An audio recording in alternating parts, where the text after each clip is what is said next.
guys, I'm Jeremy. I'm at the Butcher's Block in Sarasota, Florida. I'm going to talk a little bit about a short loin and what we can get out of it, what we do with it. Main thing we're going to be getting is we're going to be getting our Porterhouse.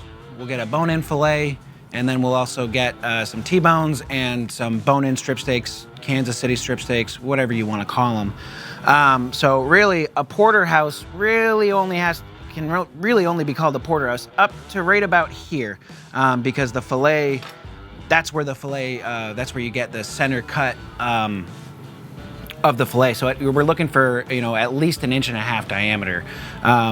Also from that, so I'll get a couple Porterhouse, and then I'm going to take one bone-in filet off of that as well, just to kind of show you guys, what that's going to look like. Then as we go down the short loin here, this is where we're going to get our T-bones from. And then on the very end of this, as this filet really tapers out, we'll clean those up really nice, and we'll get our bone-in strips or Kansas City strips, or and we'll do it like that.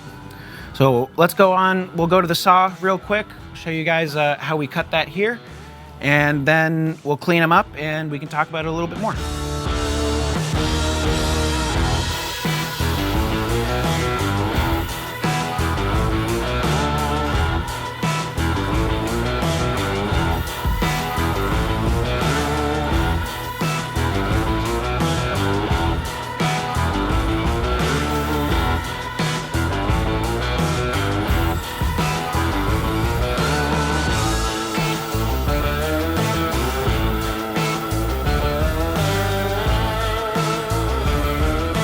Okay, so I just went ahead and I cut everything on the saw. The first thing we have to do is, as you run anything through the saw, you end up with a fair amount of bone dust. So we got to scrape that off.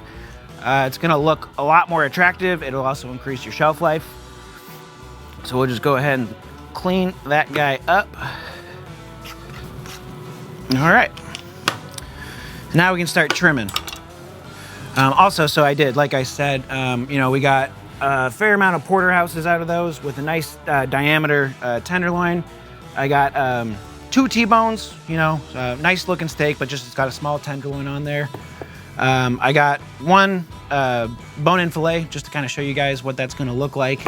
And then the rest of these are going to be our bone-in New Yorks. Fairly straightforward to trim. We're just taking off some of that fat cap a little bit.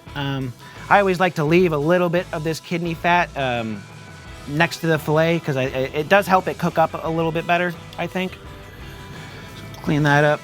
The other thing I'm doing on these, just like I did with the strips, is I always take out this thick gristle there, because, if the customer doesn't know it's there, they're going to chew that, and they're not going to be happy. So we always want to take that out.